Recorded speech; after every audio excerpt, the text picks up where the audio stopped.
Olá, estamos em mais uma edição do Estúdio Tribuna Online. Hoje contamos com a presença da Eliana Zandonade.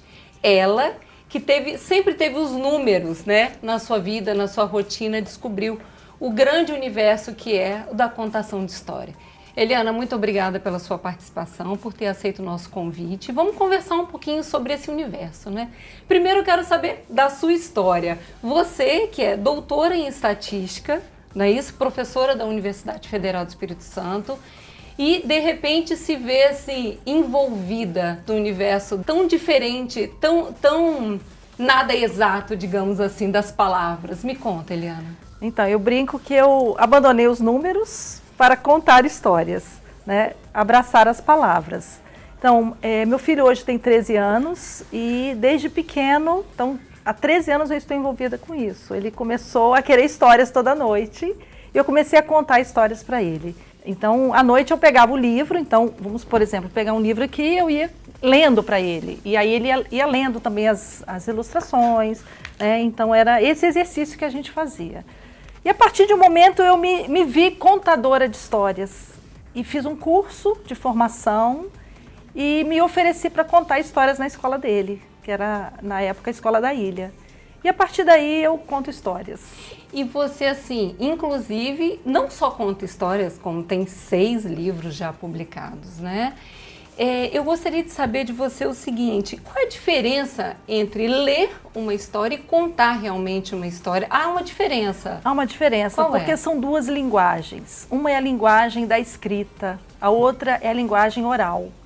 Então, às vezes, e aí eu comecei da escrita, quer dizer, da oralidade, eu comecei a sentir a necessidade também de escrever.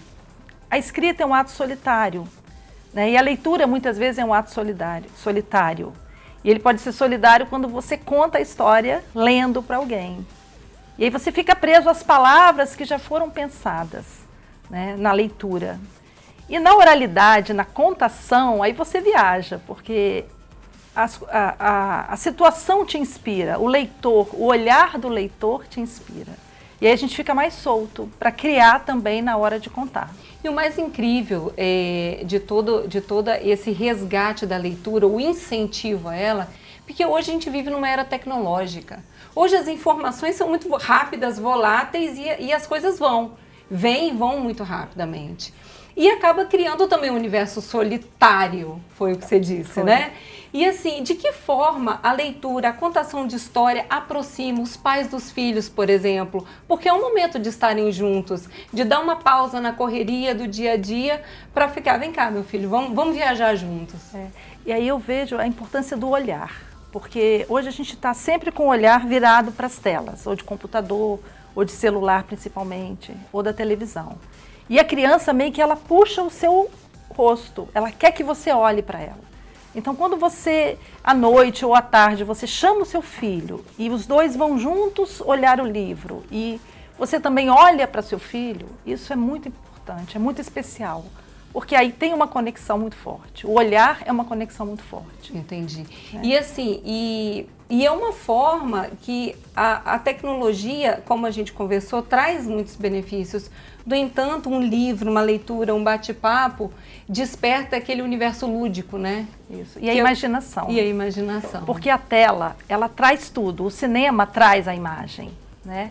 E quando você lê ou quando você ouve uma história, por mais que você ilustre com alguns objetos, a criança está formando na sua cabeça a sua própria imagem, né? A princesa é a princesa dela, que é diferente, por exemplo, da princesa de uma outra criança que está ouvindo a história. Entendo. Então isso vai desenvolvendo realmente a imaginação. E assim, e para aqueles pais, Eliana, que não tem o hábito da leitura ou, enfim, busca outras formas de ler e de se informar, quais os conselhos que você dá para esses pais para poder resgatar, né? Vamos sentar, vamos ler, não precisa ser somente à noite. Qual o principal conselho que você dá, além dessa característica de estreitar os laços, claro, entre família? Né? Eu acho que a gente tem que perder tempo com o nosso filho. Hoje a gente terceirizou muita coisa, a gente terceirizou o cuidado da casa, né? E muitas vezes a gente está terceirizando também com o filho, com a escola. A gente acha que tudo é a escola vai resolver. A escola pede o livro E às vezes a criança não tem um incentivo em casa de leitura. Então, eu acho que são coisas básicas. Por exemplo, chegar na escola do filho e visitar a biblioteca.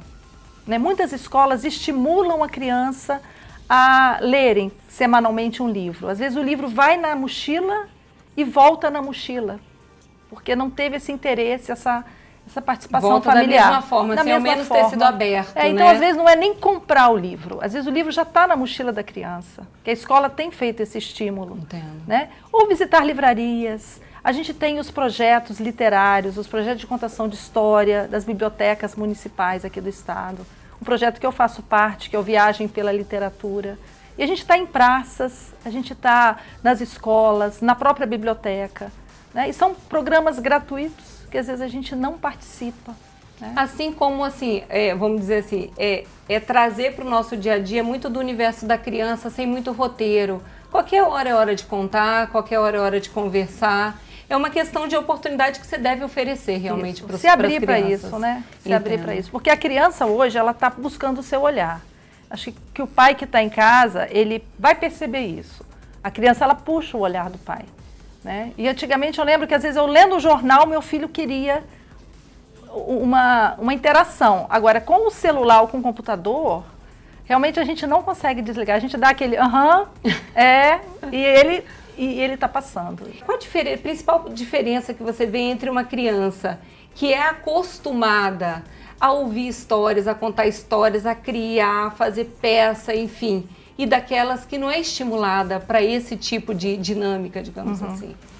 Bom, a criança ela tem duas características que a gente vai perdendo ao longo da vida, que é a criatividade e a curiosidade. Né? E a gente, no dia a dia a gente vai se perdendo, a escola faz com que a gente perca isso. Então a criança estimulada a ouvir histórias, a imaginação dela flui. Né? E a curiosidade também, porque ela escuta uma coisa ali, ela se interessa pelo livro, onde está essa história, e ela busca mais. Então eu acho que é um exercício e a gente deve isso às nossas crianças, o desenvolvimento dessa imaginação.